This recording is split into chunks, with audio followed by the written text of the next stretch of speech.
नमस्कार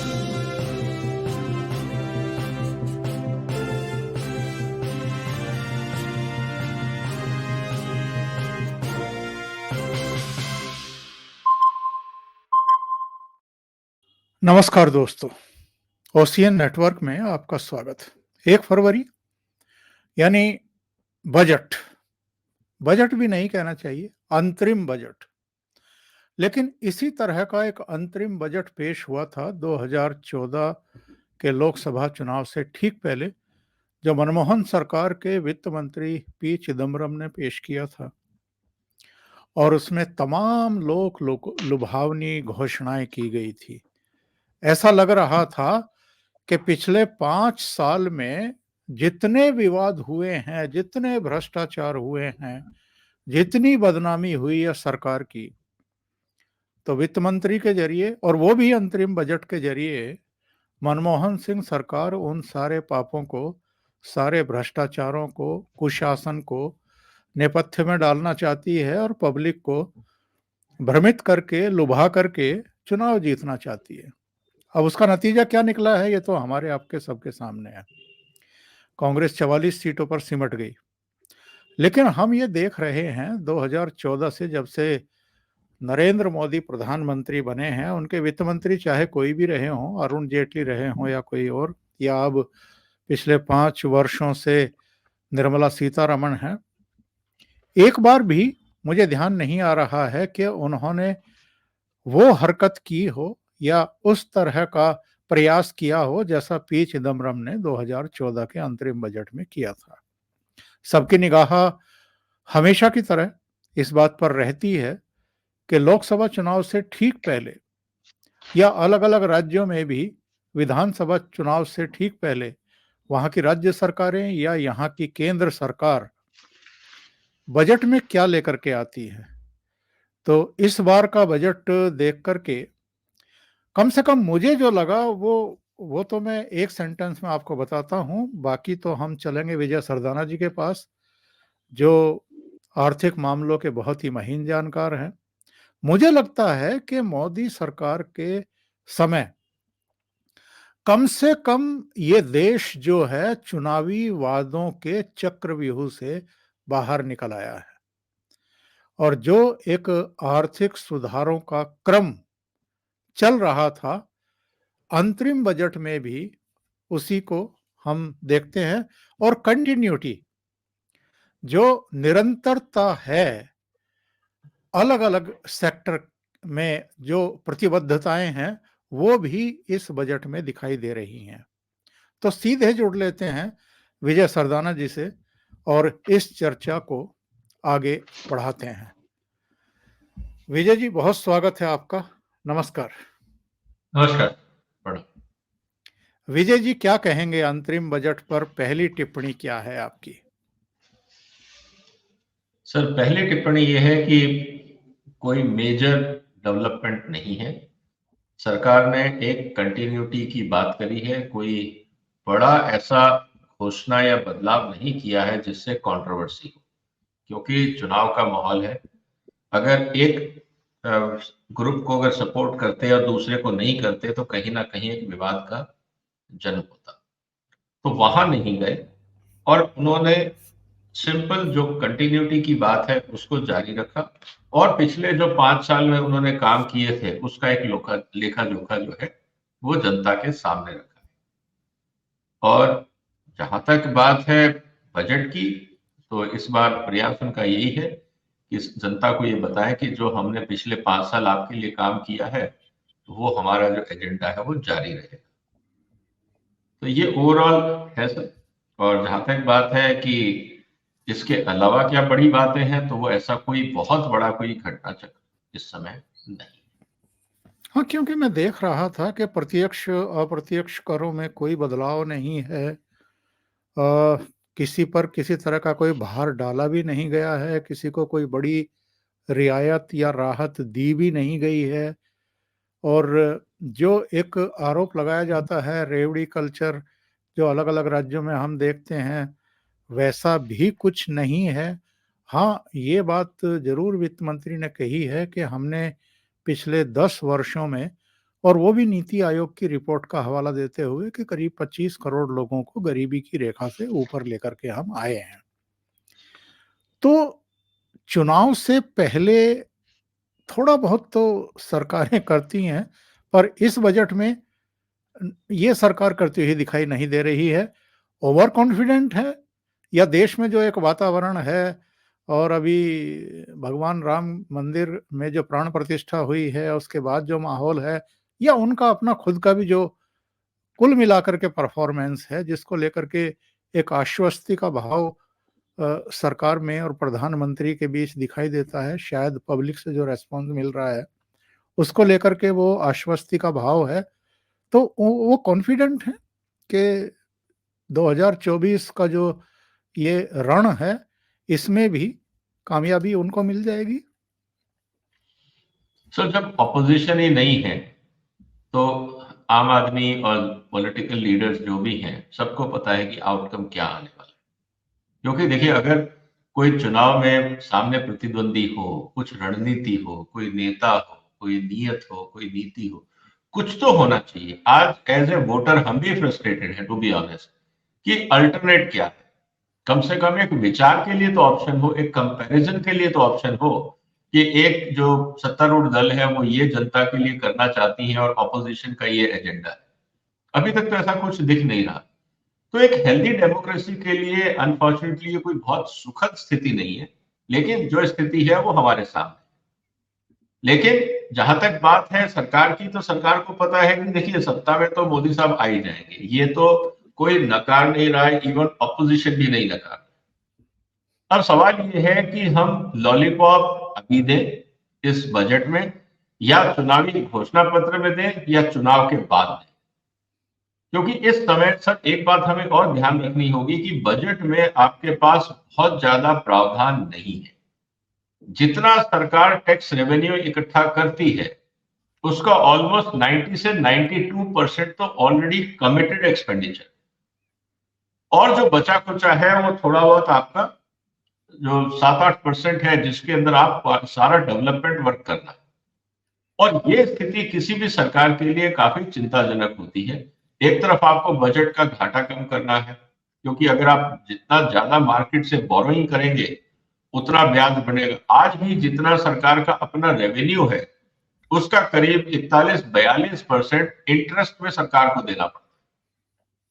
और अगर बोरोइंग करेंगे तो हर साल ये खर्चा बढ़ता जाएगा। मतलब अगले 5 साल में अगर यही ट्रेंड रहता है, तो मुझे नहीं लगता कि अगले 5 साल तक पहुंचते पहुंचते सरकार का जो टैक्स रेवेन्यू है वो वास्तव में सरकार की जरूरतों को पूरा कर पाएगा या नहीं। इसका मतलब 100% आपको मार्केट बोरोइंग के भरोसे ही डेवलपमेंट वर्क करना पड़ेगा, क्योंकि बाकी तो सब आपके कमिटेड एक्सपेंडिचर है। चाहे वो पेंशन फंड हो, चाहे वो आपके सैलरी बिल हो, चाहे वो डिफेंस का एक्सपेंडिचर हो, सब्सिडीज हो, फिर आपकी सेंट्रल स्पॉन्सर्ड स्कीम्स है, फिर स्टेट स्पॉन्सर जिसको आप स्टेट को देना होता है आपको पैसा, वो है।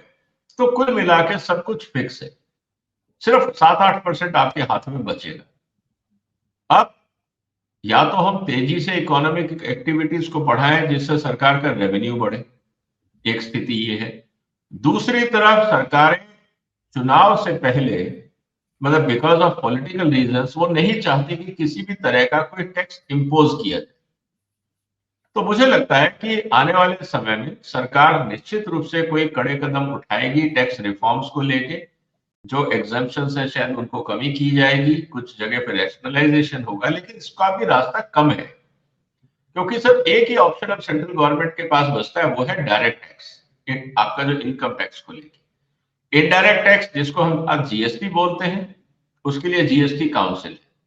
तो सेंट्रल गवर्नमेंट या यूनियन बजट में उसका कोई सिग्निफिकेंस रहा नहीं। कस्टम ड्यूटी भी टेक्निकली जीएसटी से रिलेटेड ही है, और अंतरराष्ट्रीय ट्रीटीज हैं, डब्ल्यूटीओ में आपके कमिटमेंट्स हैं। आप जरूरत से ज्यादा वहां भी बदलाव नहीं कर सकते, क्योंकि फिर वहां पे जो आपके ट्रेडिंग पार्टनर्स हैं उनका दबाव रहता है, तो वो मजबूरी आपकी है। तो कुल मिला के सरकार के पास बहुत ज्यादा फ्लेक्सिबिलिटी नहीं है, ये भी हमें मानना होगा। सिर्फ घूम फिर के एक चीज बचती है सरकार के पास, वो है आपका पेट्रोल डीजल पे टैक्स और अल्कोहलिक प्रोडक्ट पे टैक्स। उसमें सरकार जरूर एक्साइज ड्यूटी कम ज्यादा कर सकती है अपनी जरूरतों को पूरा करने के लिए। इसीलिए अक्सर ये कहा जाता है कि पेट्रोल और डीजल इतने महंगे क्यों हैं, क्योंकि सरकार के पास पैसा ही नहीं है। सिर्फ 7-8% आपके पास बजट है। अगर आपका 45 लाख करोड़ का बजट है और अगर आप उसमें 10% की बात करते हैं तो 8-9 लाख करोड़ रुपए आपके हाथ में टोटल बचता है, जिससे पूरा देश चलाना है साल भर के लिए, जो बहुत बड़ा चैलेंज है। तो मुझे लगता है कि सरकार इस समय अगले 5 साल, क्योंकि अगर उनको उम्मीद है कि अगले 5 साल और उसके बाद अगले 5 साल, तो आने वाला बजट बहुत क्रूशियल होगा और सून आफ्टर इलेक्शन होगा, तो सरकार के पास 5 साल होंगे अपनी बात को समझाने के लिए और उसका जनता को फायदा दिखाने के लिए। तो मुझे लगता है मोदी साहब ने कहा होगा अभी हम छेड़खानी नहीं करेंगे, अभी जैसा चल रहा है इसको चलने दो, ज्यादा इसमें किसी भी तरह का हम बदलाव नहीं करेंगे, नहीं तो मनमुटाव होंगे। हाँ, ओवरऑल मैसेज आपको देना है वो आप दे दीजिए, और जो डेवलपमेंट फंड्स हैं और जो वेलफेयर रिक्वायरमेंट्स हैं उनको एज इट इज आप कंटिन्यू करिए। और थोड़ी बहुत घोषणाएं जिनको कहते हैं वो है कि जैसे हम पोस्ट हार्वेस्ट इंफ्रास्ट्रक्चर बनाएंगे, एकलव्य स्कूल बनाएंगे, स्टोरेज हाउसेस बनाएंगे, थोड़े बहुत हम रेलवे प्रोजेक्ट्स करेंगे, टूरिस्ट डेस्टिनेशन बनाएंगे। वो तो वैसे भी सरकारों को करना होता है, अगर नहीं करेंगे तो क्या करेंगे। तो सही है। मुझे नहीं लगता कि कोई पाथ ब्रेकिंग इसमें कोई एजेंडा सच आया। जी सर। कुछ मैं इनके हाइलाइट्स देख रहा था, जो मोदी जी भी आजकल अपनी सभाओं में कहते हैं। जो जातियों पर बड़ी बहस हुई थी ना बीच में, पार्लियामेंट के भीतर भी एक पार्टी के नेता कह रहे थे कि 3 ही सेक्रेटरी ओबीसी से हैं, दूसरी तमाम तरह की बातें कही दी जाती हैं। तो मोदी जी आजकल कह रहे हैं कि मेरे लिए तो 4 ही जातियाँ हैं। एक गरीब है, एक महिला है, एक युवा है और एक किसान है, अन्नदाता है। और मुझे लगता है कि इस अंतरिम बजट में भी इन सब के लिए जो काम ऑलरेडी चल रहे हैं, उसको कंटिन्यू किया गया है, बल्कि उसके प्रति और प्रतिबद्धता दिखाई गई है। जी हाँ, देखिए जहां तक बात है, इस समय मोदी साहब जैसा अक्सर हम देखते हैं कि उनका टेक्नोलॉजी की तरफ रुझान रहता है, तो हर क्षेत्र में उन्होंने टेक्नोलॉजी को इंट्रोड्यूस करने का प्रयास किया है, चाहे वो एग्रीकल्चर है, चाहे पोस्ट हार्वेस्ट मैनेजमेंट है, चाहे वेयर हाउसिंग है, और उसके अलावा जो एग्रीकल्चर के लिए ई नाम जो है, नेशनल एग्रीकल्चर मार्केटिंग से और जोड़ने का प्रावधान है। तो कुल मिला के पूरा फोकस है डिजिटाइजेशन को, ताकि एफिशिएंसी इंप्रूव हो एक बार। इसी तरह से युवा को भी यही उन्होंने कहा है कि भाई एंटरप्रेन्योरशिप पे फोकस दिया है कि आप वन डिस्ट्रिक्ट वन प्रोडक्ट की बात है, हैंडीक्राफ्ट को फोकस है, एकलव्य मॉडल स्कूल का है। फिर सबसे इंपॉर्टेंट चीज आ जाती है इंफ्रास्ट्रक्चर। अगेन गांव के पास अब खासकर उन्होंने फोकस किया है टीयर 2 और टीयर 3 सिटीज को लेके, कि जो स्टेट कैपिटल है या जो छोटे शहर हैं, वहां पे अगर इंफ्रास्ट्रक्चर डेवलपमेंट होगा तो शायद वहां पे भी लोग अपना काम शुरू करेंगे। और क्योंकि हाईवेज बन रहे हैं, नेशनल हाईवेज बन रहे हैं, तो कनेक्टिविटी, हम लास्ट माइल कनेक्टिविटी की बात है, इंटरनेट को लेके और डिजिटाइजेशन को लेके पूरा फोकस है। और उनको इस बात का भी पता है कि आने वाले समय में जो नई टेक्नोलॉजीज आ रही हैं, आर्टिफिशियल इंटेलिजेंस है, डेटा मैनेजमेंट को लेके है, डेटा स्टोरेज को लेके है, e codes, digital lockers, 5G technology, अब 6G पे हम रिसर्च की बात कर रहे हैं, स्टार्टअप्स हैं, एमएसएमई हैं। तो मुझे लगता है कि नई टेक्नोलॉजी को मोदी साहब चाहते हैं कि हम इकोनॉमी में इंटीग्रेट करें, उससे कुछ युवाओं को, नया जो वर्ग आ रहा है उसको रोजगार मिलेगा, युवाओं को अट्रैक्ट करने में सहायता मिलेगी। लेकिन कुल मिला के कंसर्न वही आ जाता है कि जब नई टेक्नोलॉजीज आती हैं तो नई स्किल्स तो ले लेती हैं, लेकिन जो पुराने लोग हटते हैं जिनके पास स्किल नहीं होती, उनके रोजगार को लेके चुनौतियां आ जाती हैं। तो स्थिति चैलेंजिंग है, इतना आसान नहीं है इतने कॉम्प्लिकेटेड देश को चलाना, लेकिन प्रयास दिखता है कि, और मेरे को लगता है कि जो मैनिफेस्टो आएगा बीजेपी का चुनाव का, उसको हमें बजट से ज्यादा ध्यान से मैनिफेस्टो को पढ़ना होगा, क्योंकि मैनिफेस्टो में एक्चुअली मोदी का विजन जो है कि वो क्या सोच रहे हैं अगले 5 साल के लिए भारत के लिए, वो वहां दिखेगा। तो मैं बजट को डिस्काउंट करूंगा। मेरे लिए बजट स्पीच या बजट डॉक्यूमेंट से ज्यादा इंपॉर्टेंट इस समय बीजेपी का मैनिफेस्टो होगा। बिल्कुल सही बात कह रहे हैं। लेकिन अभी नीति आयोग ने जब ये दावा किया था कि पिछले करीब साढ़े 9-10 साल में मोदी सरकार के समय देश की करीब 25 करोड़ आबादी गरीबी की रेखा से ऊपर आई है, यानी उनका जीवन बेहतर हुआ है। तो मैं इंतजार कर रहा था कि जो विपक्षी दल हैं और ख़ास तौर से जो बड़बोलेपन के लिए विख्यात हैं, उनकी तरफ से कोई टिप्पणी आएगी। मुझे नहीं देखने को मिल रही है कि किसी तरह का रिएक्शन कोई विपक्ष की तरफ से चैलेंज देने वाले अंदाज में सामने आया हो। तो इन लोगों ने मान लिया है क्या कि वाक़ई 25 करोड़ रुपया 25 करोड़ आबादी जो है वो गरीबी की रेखा से ऊपर आ गई होगी? और कुछ आंकड़े जो वित्त मंत्री ने आज सदन में रखे हैं, देश के सामने रखे हैं, उनका कहना है कि जो पीएम जनधन खाते हैं, उनके ज़रिए 34 लाख करोड़ रुपया ट्रांसफ़र किया है सरकार ने विभिन्न योजनाओं में, कल्याण योजनाओं में, लोगों तक वो पहुँचे हैं। 78 लाख फेरी वालों को लोन दिए गए हैं। किसान सम्मान योजना का लाभ 11 करोड़ 80 लाख किसानों को मिल रहा है। 30 करोड़ मुद्रा योजना लोन महिलाओं को दिए गए हैं। पीएम आवास योजना में 70% घर जो हैं वो महिलाओं के नाम किए गए हैं। 1 करोड़ परिवारों को सोलर सिस्टम से जोड़ने का या उनको प्रदान करने का जो है सरकार ने फैसला कर लिया है। अच्छा, रेलवे में, विमानन क्षेत्र में, हाईवे, एक्सप्रेसवेज़ में, बुनियादी ढांचे में, ये सब भी हो ही रहा है। तो इसमें क्या ये जो आंकड़े हैं, ये हमें आश्वस्त करते हैं कि वाक़ई जो गरीबी की रेखा से एक बहुत बड़ी नीचे एक बहुत बड़ी आबादी इस देश की रही है, उसके जीवन में कुछ तो कम से कम सुधार हुआ ही होगा इससे?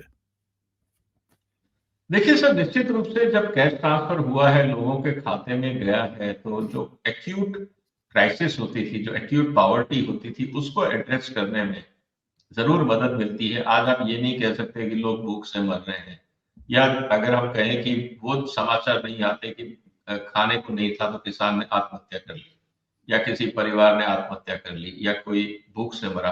कम से कम एक सुखद बात तो ये है इस देश में कि इस तरह की जो बहुत ही दुखदायी घटनाएं होती थी, वो अब देखने को नहीं मिल रही।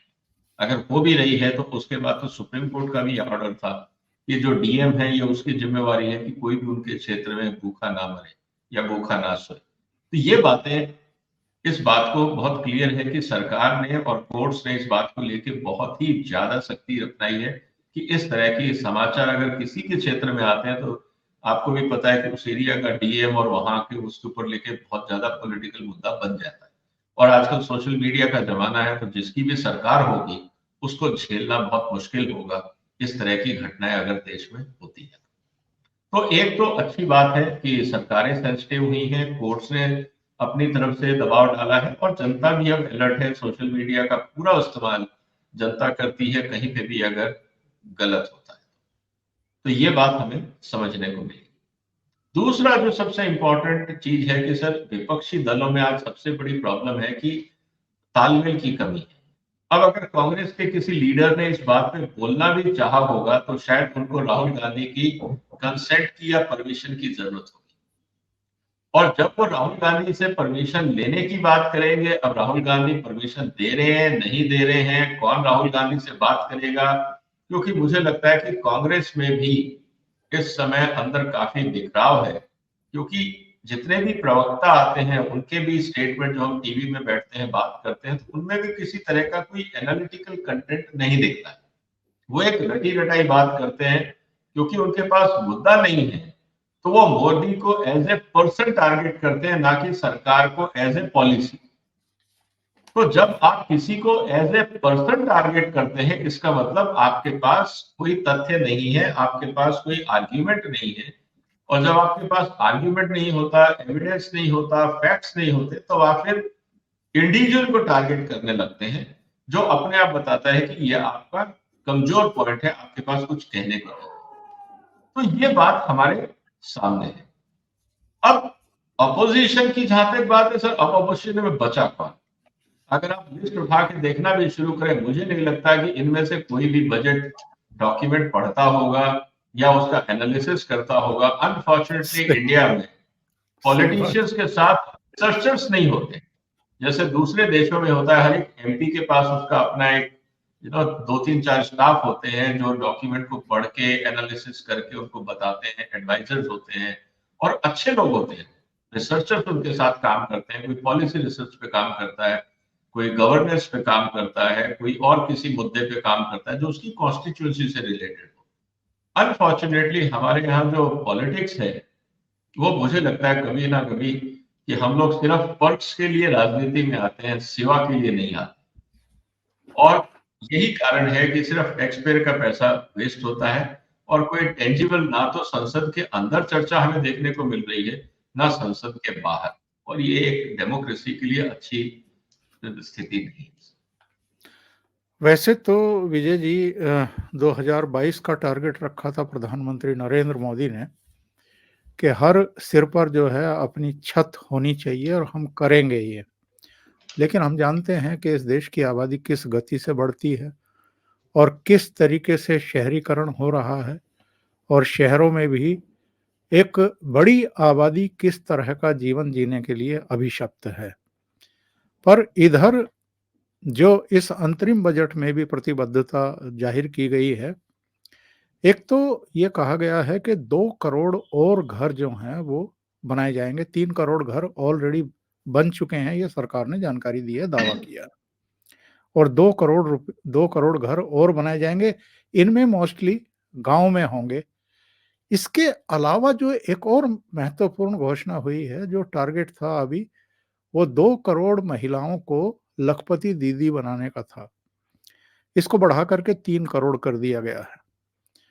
इसी तरीके से जो सारे आंकड़े मैंने अभी पढ़े थे, उसमें भी अलग-अलग वर्ग हैं। जो मैंने कहा कि मोदी ने 4 जातियां बता दी, गरीब, महिला, युवा और अन्नदाता यानी किसान। इन सब के लिए जो पैसे जारी किए जा रहे हैं, या मुद्रा लोन के जरिए या दूसरे मदों में जो पैसे आवंटित किए जा रहे हैं, अगर मैं इसको चुनाव की दृष्टि से देखूं तो ये कितना बड़ा वर्ग तैयार हो रहा है भारतीय जनता पार्टी और प्रधानमंत्री नरेंद्र मोदी के लिए। देखिए सर, निश्चित रूप से ये बहुत इम्पोर्टेंट है। इसीलिए आप देखेंगे कि बीजेपी का जो भी अपना कम्युनिकेशन होता है उसमें वो बार बार ये गिनवाते हैं अपनी रैलीज में कि हमारे लिए जो सबसे बड़ा वर्ग है वो है लाभार्थी का। अगर आप वोट बैंक की बात करते हैं तो जो लाभार्थी हैं वो वोट बैंक, और अलग अलग तरीके से सरकार ने उनको साधने की कोशिश करी। अब रही बात 2 करोड़ घरों की, मान लीजिए अगर हम 3 करोड़ घर की बात कर रहे हैं, 3 करोड़ में अगर 3 करोड़ बन बना चुके, 2 करोड़ नए बनेंगे जी। तो 3 करोड़ अगर घर बन गए हैं सर, तो 3 करोड़ में अगर ऑन एन एवरेज अगर हम 5 भी फैमिली का साइज मानते हैं, एवरेज की मैं बात कर रहा हूं, तो 15 करोड़ तो यही हो। अगर आप देखें कि जो डायरेक्ट बेनिफिशियरी है, उसके अलावा फिर किसान वर्ग है जो खासकर छोटा किसान है, जिनको 6,000 रुपए मिलते हैं, एक रिलीफ है। मैं नहीं कहता कि उससे उसकी जिंदगी में कोई बहुत बड़ा बदलाव आएगा, लेकिन क्राइसिस नहीं है। उसको थोड़ा बहुत कैश मिल जाता है जिससे वो अपने बीज खाद खरीद सकता है और बाकी फिर अपनी फसल बेच के जो एडिशनल इनकम है वो कर सकता है। तो थोड़ा बहुत वो हो गया। उसके अलावा फिर और बहुत सारी स्कीम है, माइनॉरिटीज को लेके है, फिर बच्चों को लेके है, फिर आपकी इंश्योरेंस स्कीम्स हैं, फिर बाकी प्रोग्राम्स हैं। तो कुल मिला के डायरेक्टली इनडायरेक्टली मोदी साहब ने करीब 30 से 50 करोड़ लोगों तक अपनी पहुंच बना दी। और 30 से 50 करोड़ लोग अगर मान लीजिए आपके साथ आ जाते हैं, तो जैसा वो कहा जाता है ना कि हिंदुस्तान की राजनीति में कि मेरा माइनॉरिटी कार्ड, कि ये लोग बीजेपी को कभी वोट नहीं देंगे माइनॉरिटीज, ये तो हमें ऑपोजिशन को ही मिलेगा। और यही एक कारण था ये इंडी अलायंस बनने का कि कम से कम ये वोट ना दिख रहे। तो ये अगर एक कंसोलिडेटेड इंडी अलायंस को मिल जाते तो उनको उम्मीद थी कि ये मोदी को टक्कर दे सकते हैं। उसको काउंटर करने के लिए अगर आप देखें तो कम से कम उतना या उससे बड़ी संख्या में आज लाभार्थी एक कैटेगरी खड़ी हो गई, तो वो उसको नलीफाई करने को तैयार है। और बाकी फिर हिंदू वोट हैं, फिर जो बीजेपी की आइडियोलॉजी से हैं, फिर जो आरएसएस के समर्थक हैं। तो इस तरह से कुल मिला के एक कोर वोट बैंक डेवलप करने की पिछले 10 साल में बीजेपी ने कोशिश करी है। और मोदी साहब इस बात को कहते हुए भी नहीं भूलते हैं कि देखिए हमने कौन कौन सी वेलफेयर स्कीम शुरू करी है, किस किस को क्या क्या फायदा हो रहा है। और ये बार बार इस बात को रिमाइंड कराते रहते हैं, अपने भाषणों में भी बोलते हैं, बाकी जगह भी बोलते हैं। और बीजेपी के कैडर को ये हिदायत दी जाती है कि आप खासकर उन लाभार्थियों को जाके मिले, उनको मोटिवेट करें और उनको याद दिलाते रहे कि जो आपको घर मिला है, चूल्हा मिला है, आपको जनधन अकाउंट खुला है, जो भी हुआ है ये बिकॉज ऑफ मोदी, ताकि वो आपके एहसान माने और आपके साथ जुड़े रहे। तो ये एक वेल प्लान स्ट्रेटेजी है और मुझे लगता है कि इसमें नुकसान किसी का नहीं है। अगर लाभार्थी को लाभ मिल रहा है और बदले में अगर उसको लगता है कि मोदी ने मुझे लाभ दिया है और मैं मोदी को वोट दूंगा, तो ये गिव एंड टेक है। आफ्टर ऑल वेलफेयर तो देश के किसी नागरिक का ही हुआ है और नागरिक को ही वोट देना है। तो मुझे लगता है कि ये एक वेल प्लान एक्टिविटी है बीजेपी और मोदी सरकार की, क्योंकि माइनॉरिटी का जो एन ब्लॉक वोट जाता है आप उसको कैसे काउंटर करो, उसको काउंटर करने के लिए लाभार्थियों का एक काउंटर बैलेंस मोदी सरकार ने तैयार किया।